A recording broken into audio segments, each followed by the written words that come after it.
I'm a firm believer in organic social media instead of just boosting posts or paid promotions. Because the purpose of organic social media, one of the major purposes, is to create a communication with your audience.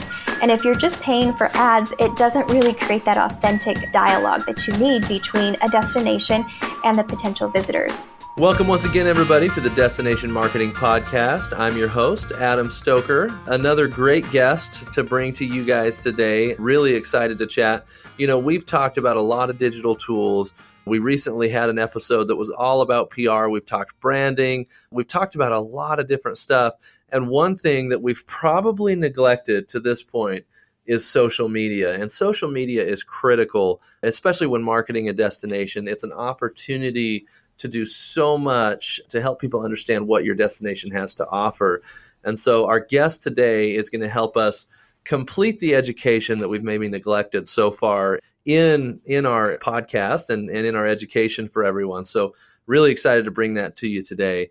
So before we introduce our guest, one thing I want to remind everybody of is just how critical reviews are for any podcast to help it get higher and higher in the ratings. And anything you can do, any reviews you can leave, if you're getting value from the show, which we believe people are because our listener base grows every week. And, you know, we're now getting thousands of listeners. And so please, if you're enjoying the podcast, leave a review. You'll help us grow and continue to get a larger and larger listener base. But today, our guest is someone who I met a couple of months ago, and I'm really excited to introduce to you today. It's Jess Darrington. And Jess, welcome to the show. Thank you so much for having me. I'm excited to be here today. Well, we're excited to have you. We've got a lot to talk about today, and we're going to cover kind of a wide range of things. Are you ready? Yes, I am so ready to talk about all that we have today. Good. Well, first, before we dive in, we have a couple of questions that we just ask everyone that comes on the show. You're going to be an interesting response, and we'll get into this, but you're actually considered a social media influencer, which means you probably get to travel more than a lot of the guests that we've brought on the show. So before we talk about where you've been, first we want to know, is there anywhere left that you haven't been? Maybe a dream destination that if you could go anywhere in the world, where would it be? You know, there are so many places that I have yet to travel to. So I think the top on my list is I would love to take my husband back to Peru and visit Machu Picchu. I lived in Peru for about a year or so. And so I never made it down south, though. I was in Lima the entire time. So I would love the opportunity to go down south to Cusco and visit Machu Picchu. So that's definitely one of the top dream destinations that I have on the list. Okay, and what's stopped you so far from going back? Time, money, what's the barrier? Time. So I can go, my schedule is very flexible. So I can travel as frequent or as little as I want. However, my husband's schedule, he has taken more of the business route and is a healthcare administrator. So his schedule is a little bit more limiting than mine. And because I want to bring him back, I'm kind of working around that. Got it. So waiting for that big vacation time to kick in so you can take him down there. I like it. Exactly. Yep. Okay, what about, and you've been all over the place, but tell me some of your favorite places that you've ever been. Oh my goodness. Well, because of what I do, I'm able to visit some smaller destinations that many people don't even know about or realize because they're hitting more of the tourist spots. So some of like the U.S. destinations that I really enjoyed is like Kanab, Utah. It's a small southern Utah town. Absolutely fell in love with it. Charleston is pretty well known, but there's parts to it that are really quite charming. And okay, I'm going to stop you there, Jess. Yes. So I watched as you went through Charleston, and my wife and I actually earlier this year went to Charleston as well. And awesome. We fell in love with Charleston. It was a great place. And we had a lot of fun there. So it was fun to kind of watch you go through it again after having experienced it myself. Oh my goodness. It's incredible, just like you said. And it's one of those places where you can visit once, but you have to go back a second time. It's not just one of those one and done destination spots. There's so much to do. So that's definitely on the list of places, my favorite places that I visited. Also, have you ever made it up to like the Finger Lakes region in upstate New York? I haven't. Okay, definitely I feel like you and your wife would love that spot too. It's kind of smaller towns, low key vibes, but definitely enjoyable. And then the last one that I have on my list here is Stanley, Idaho. It's this small town in the Stanley, middle. Idaho, huh? Yes, it's the small town in the middle of Idaho. But I am an avid hot spring hunter. I love natural hot Okay. springs, and Stanley is the Mecca destination for those. So if you're Really? ever into wanting a chance to kick back, be in nature, and just soak in natural hot springs without a ton of people, that would be the destination to go to. Okay, is this the one that I've seen? Because I actually follow the state of Idaho social media channels, and Okay. it's the one where, like, literally the river is running down, and there's this little pool just on the side of the river. So you're actually sitting in the hot spring right next to the cold river. Is There's, this? I'm sure that's one of them. They have about within Stanley. I've been to at least 10 of those hot spring spots right Oh, along the river. wow. So that's why it's so nice because everybody has space. So if somebody is in that specific hotspot pool, you can go downstream a little bit and find another one. Well, and everybody's biggest concern when thinking, "Hey, I'd like to go check out some hot spring," is there going to be a bunch of nudists there? Has that been a concern for you as you've gone to these? We always encounter those people, but they're usually, honestly, really respectful. And there's always been enough space. And the good thing about them is they usually come super late at night or really, really early in the morning. And then they usually take off when the crowds start coming. So it hasn't been too big of an issue. So you get there and you just hope they stay under the water. Exactly. Exactly.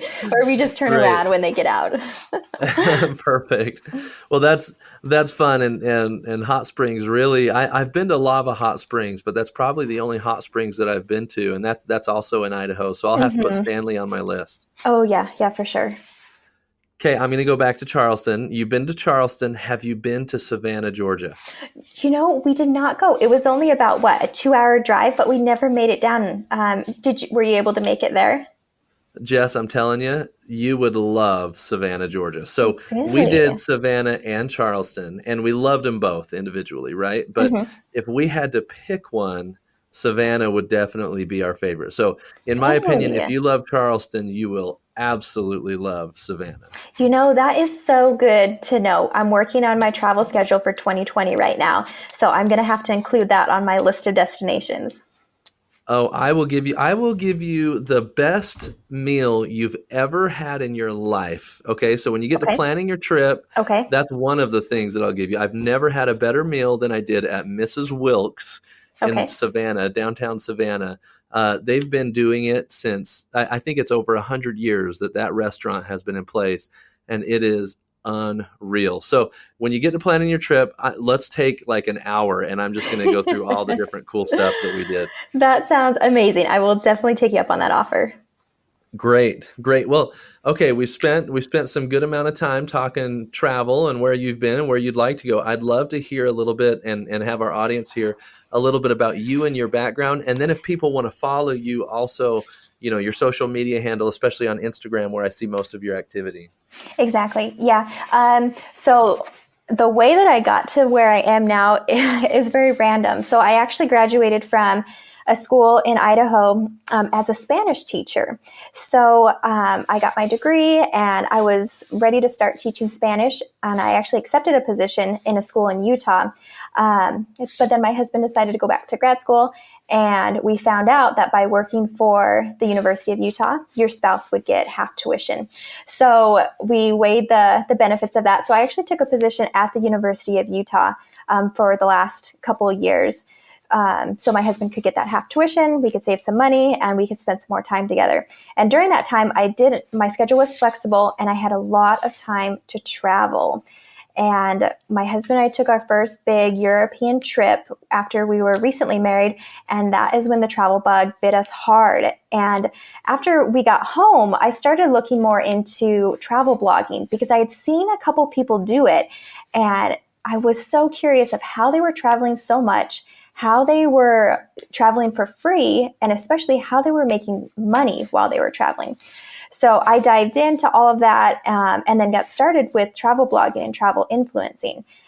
Shortly after that, I found out that I absolutely loved social media. I loved the back end. I loved the algorithms. I loved everything that social media had to offer.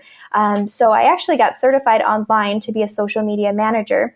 And I started down that route. And here I am today doing social media influencing within the travel industry, but I'm also social media manager and Pinterest strategist for some clients that I manage. And your handle for everybody?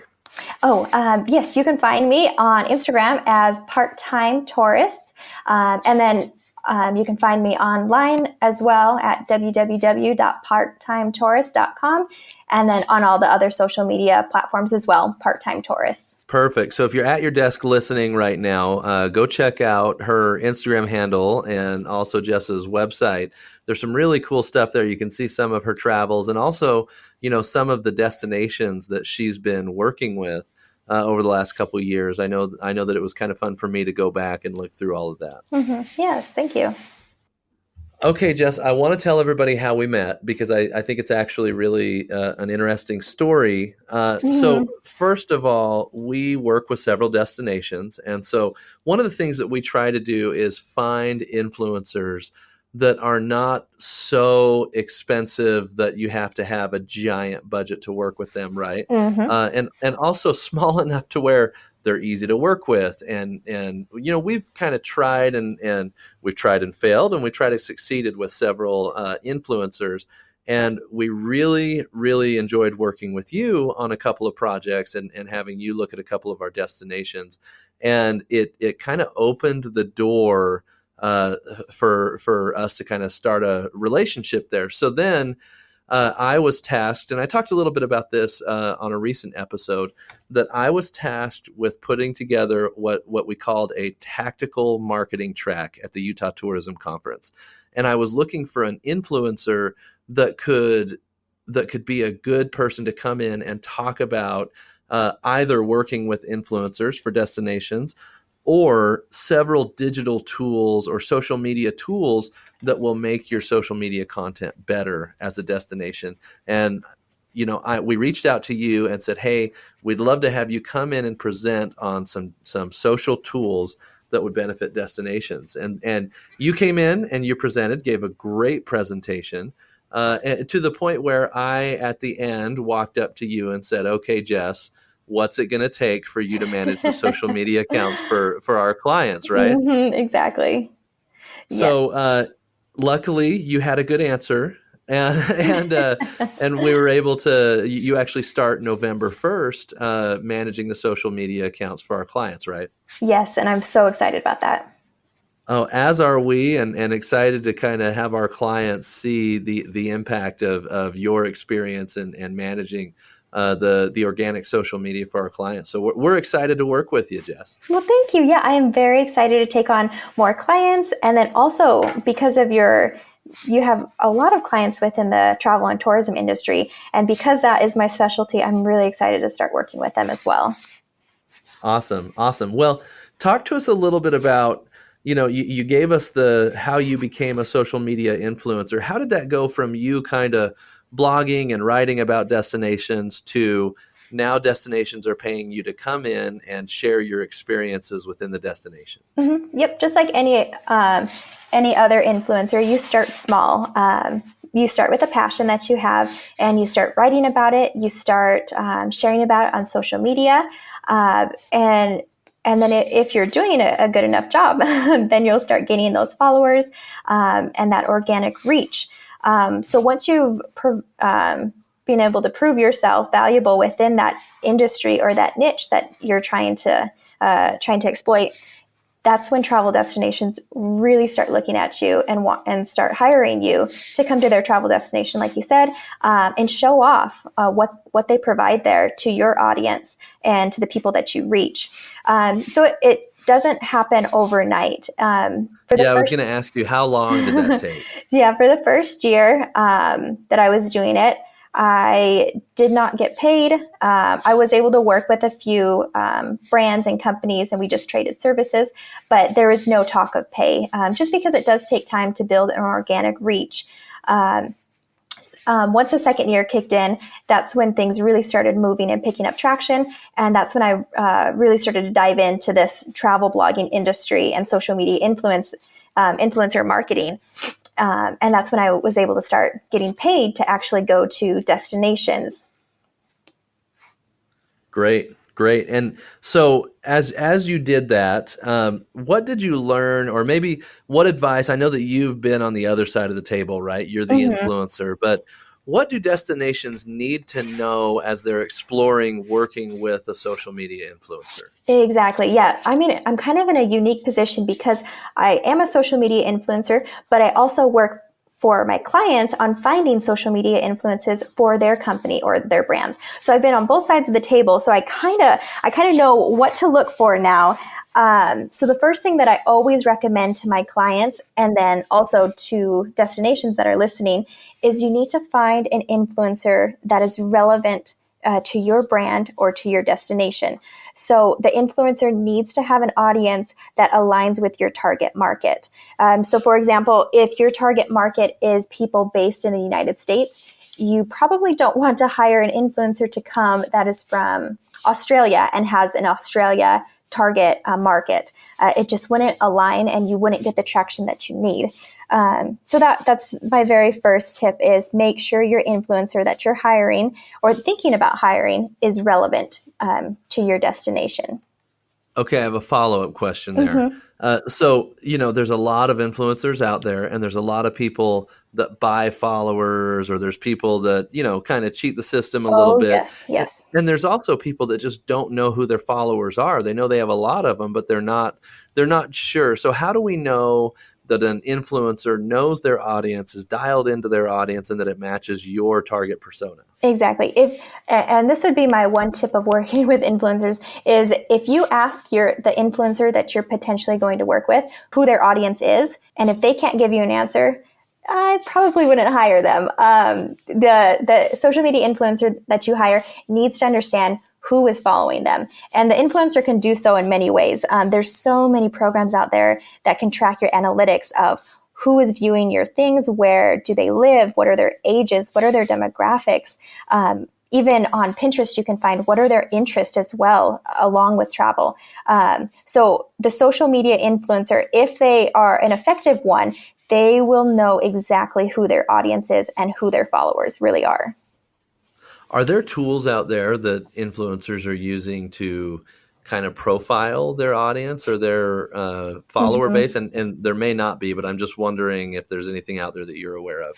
So in apps already, so for example, if you have a business Instagram account, they provide a lot more analytics to you than just a regular personal Instagram account. So obviously you need to be using that business analytics and insights on the Instagram app, on the Facebook, on the Twitter. All of these platforms have those insights available for you to really see. Also, Google Analytics is really helpful. Pinterest Analytics is extremely helpful as well. So I would say start with those. And then later down the road, if you want to pay for services, you're welcome to, but you really can get a lot of knowledge just by using those in-app analytics. Okay, great.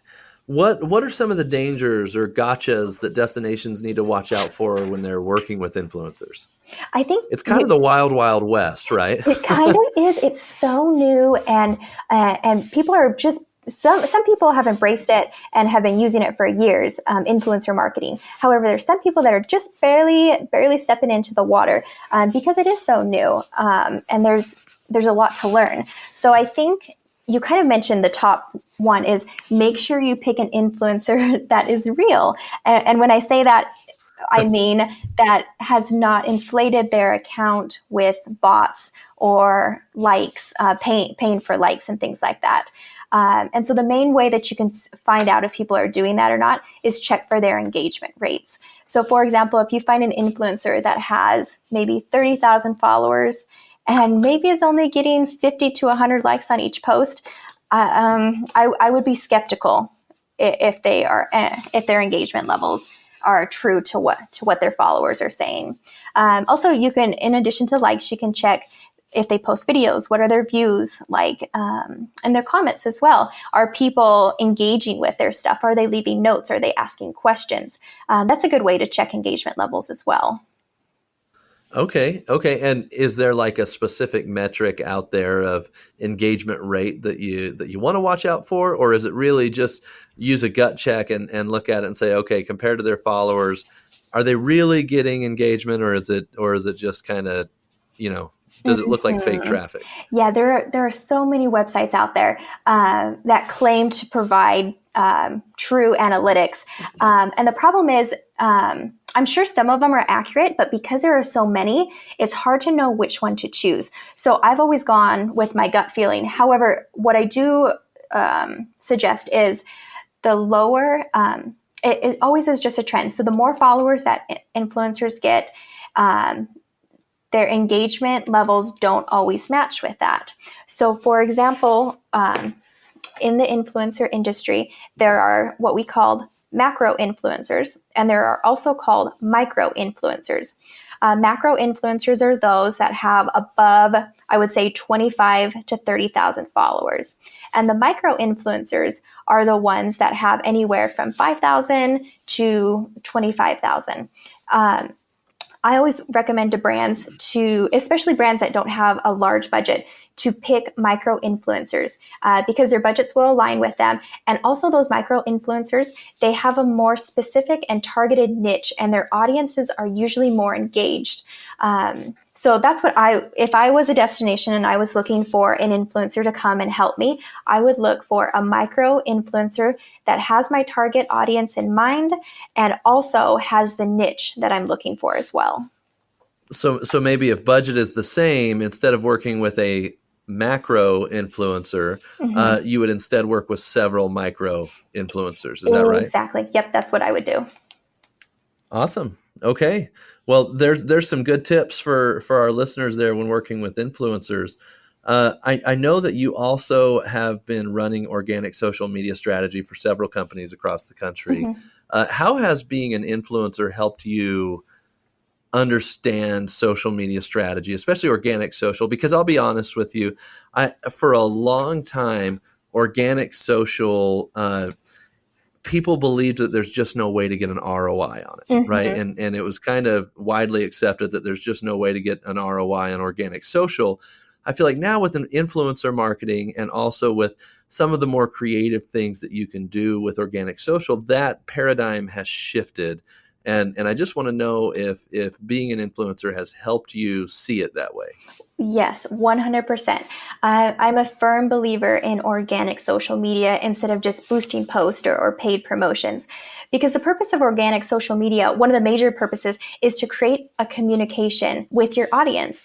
And if you're just paying for ads, it doesn't really create that authentic dialogue that you need between a destination and the potential visitors. So because I have been an influencer, I've been able to see both sides of the table. So social media is such a large percentage of what being an influencer entails. So when you're so immersed in it as a creator and not just a consumer, that's when you really start to learn the ins and outs of the game. So I'm really, really blessed that I've been able to see both sides of the table and been able to work in it as well as also be an influencer in it as well. Awesome. And what mistakes do you see businesses or destinations making with their organic social? What are people doing wrong that maybe you could give them some advice on how to improve? I think the main thing that I see is when I work with destinations as a social media influencer, because before I go to a destination, I'm always looking at their recent posts to see what there is to do, what I can promote. And I think the biggest mistake is people come off as spammy and promotional. So instead of creating a conversation with future visitors of saying, hey, look at this really cool exhibit that we have, or this awesome hike that you can do, it comes off as, just like I said, kind of spammy, promotional. We want your business, come visit, spend your money, and then get out. So really creating an authentic dialogue and communication is the number one tip that I would give to destinations. I have mixed feelings, but are you familiar with Gary Vaynerchuk? I am not. No, who is he? Okay, Gary Vaynerchuk is anyway. I'm going to try to shorten this a little bit, but he's kind of this business guru who has become a major social media influencer, and he is all in on social media. Like, look him up, and you'll see that he has really made his money on the back of being a social media influencer, and so because of that, his whole life and the only way to be successful, according to him, is social media influencers, right? But the reason that I bring him up is one of his overarching principles that he stresses to everyone is you've got to give content and not expect anything in return. You give content for the sake of creating good content, and you hope that leads to a return on investment. But if you're constantly asking, he calls it jab, jab, jab, jab, jab, jab, jab, right hook is how he describes it, Okay. where it's like you give, give, give, give, give until someone really trusts and appreciates you, and then you ask, right? Exactly.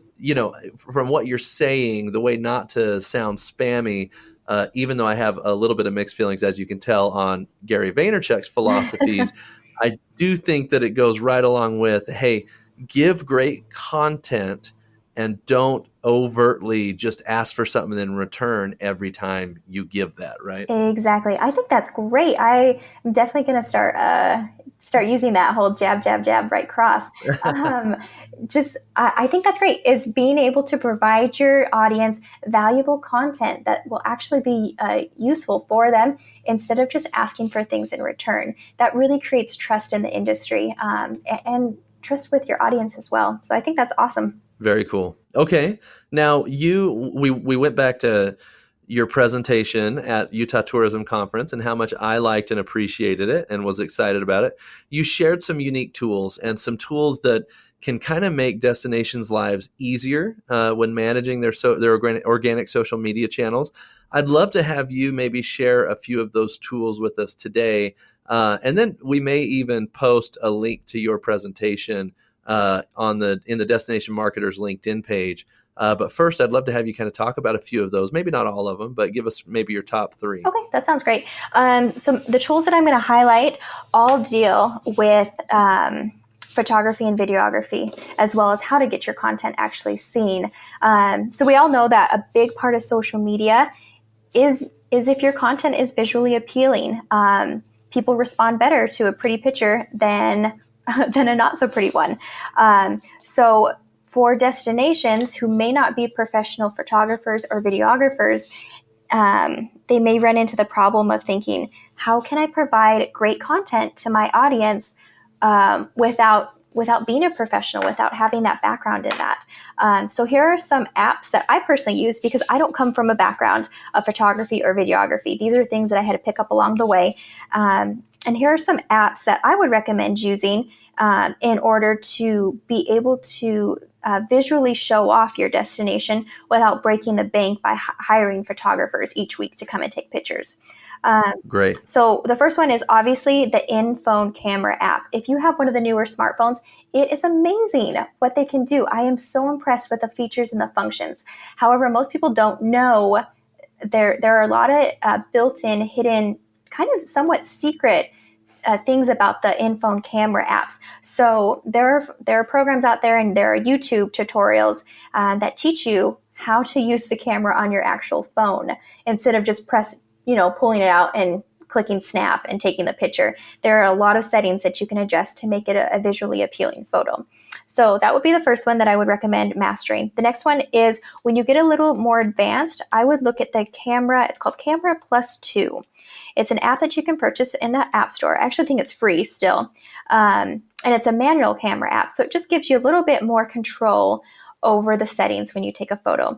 The next part of social media is obviously the editing. Always make sure you stay true to your brand when you're editing photos. So it's not deceiving in any way, but it just makes it a little bit more visually appealing. So two of those apps that I would recommend looking into is called Snapseed, and the last one is called VSCO.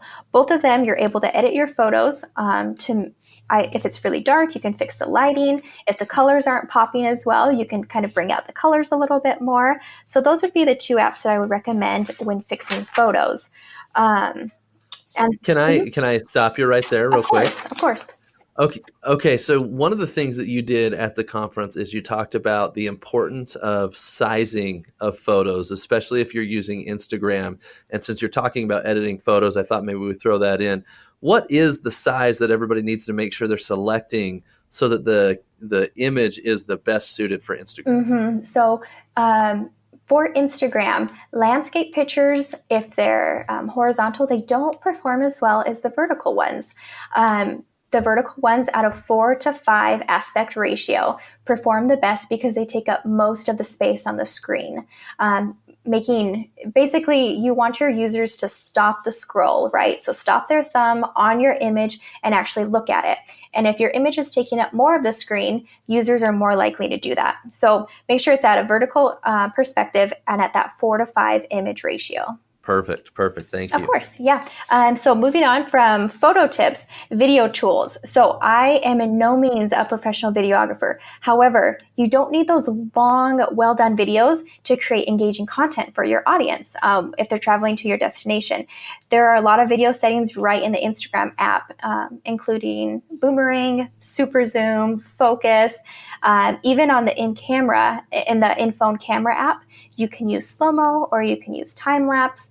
And you can also download apps such as Hyperlapse. These are all different video techniques that you do not need to be a professional videographer to use and to highlight your destination to your future visitors. Great. Well, that's good stuff. Hopefully our listeners have gotten their pens out and and we're able to write those down. But remember, I think we're going to post this presentation also in the Destination Marketers LinkedIn page. In fact, can we just plan on that, Jess? Would you mind posting that in there? I would love to. Yeah. All of the apps that I just talked about, they're listed on the slides, so you can go back and reference them. Okay. Everybody put your pens down. It's okay. You can get that on the LinkedIn page. Exactly. Well, the last major topic that I want to talk about with you is I know that you are a huge fan of Pinterest, Yes. and you talked a lot about Pinterest at the Utah Tourism Conference. Tell us why you love it. Tell us how it's underutilized, and tell us how destinations need to think about Pinterest with their social media strategy. Yes. So I am a big believer that every destination should have a Pinterest account. If you don't have a Pinterest account, I would highly recommend starting one. And it doesn't have to be a major effort, but just starting one is the first step. So the number one tip that I always tell my clients is if you treat social media or if you treat Pinterest like a social media platform, you're doing it wrong. Pinterest is a visual search engine. It's basically a visual search, like similar to Google, is what I always kind of reference it for. So, okay. The easiest way for destinations to integrate Pinterest into their social media strategy is simply just adding either a blog or additional articles to their website that they already have and they already own. And then from those websites, from those blog posts or those articles that they publish on their website, creating specific pins with interesting titles and a beautiful photo that they can pin directly to Pinterest with the link back to that article on their destination website. Pinterest is a major source of traffic, not only for me, but for most of my clients as well. So if you are not using Pinterest, you're missing out on a large percentage of people that would like to visit your website and your destination and learn more about what you have to offer. And how do you get started? Because I know that a lot of us have been looking at Pinterest like a social media channel, similar to Instagram or Twitter or Facebook. So tell me how to ease into it so that people don't feel overwhelmed trying to start. Exactly. So what I would do is most destinations that I've worked with and seen, they have several articles on their website, whether that is the best restaurants to visit or the top trails to check out. Each destination website should have those articles on their website. What I would do is at the bottom of those articles, create 3 pins minimum. I recommend anywhere from 3 to 6 pins. The best tool to create pins is canva.com. It's free. It's amazing. They basically do it for you. You just plug in the picture and the text. hands down recommend using Canva. So Okay, spell Canva for me just so that we can make sure people get it. Of course. So Canva is canva.com. It's free to use. So log on to there, create 3 pins per article on your website, put those in at the bottom of the article, and then pin those directly to your Pinterest business profile account with the link back to your website. And make sure, obviously, just like any other platform, you want to put in a descriptive keyword filled description on each pin that Pinterest is able to search and pull up in their results when people are looking for that destination. Perfect. Okay. Now, Jess, we've talked about a lot. We've covered a lot of things. Yep. Is there anything that I haven't asked you that you feel like would maybe benefit our listeners to hear? Just a reiteration of the two major points that I think is the first. Pinterest is a must. So if your destination hasn't started it, I would give it a go. There's a lot of how-to articles out there. Look into starting a Pinterest account for your destination. The last one is, if you've never tried influencer marketing, give it a shot. I think you would be surprised at how affordable it could be and how effective as well by using micro-influencers and have them and host them and come out to your destination so they can show off their unique perspective of your area to their audience. So those are my last 2-minute tips that I would encourage all destinations to implement and use while planning out their social media strategy. Yeah, I really appreciate the education on micro influencers versus macro influencers, because I think a lot of people fall in love with the number of followers, right? And I think there's so much opportunity to dial it into your specific target persona by using a micro influencer. So that's great advice. Thank you. Yes, of course. Well, Jess, it's been great to have you on the show. Thank you so much for taking the time to join us today. Yes, thank you so much for having me. I know we covered a lot, but I will for sure post that article on the LinkedIn page that you're welcome to go back and check out. And if you have any questions, feel free to reach out to me. Great. So if you want access to that presentation, make sure to go join the Destination Marketers LinkedIn page or LinkedIn group. And you can find that presentation along with a lot of other valuable content that will help you become a better destination marketer. So thanks everybody for taking the time, and we'll talk to you next week.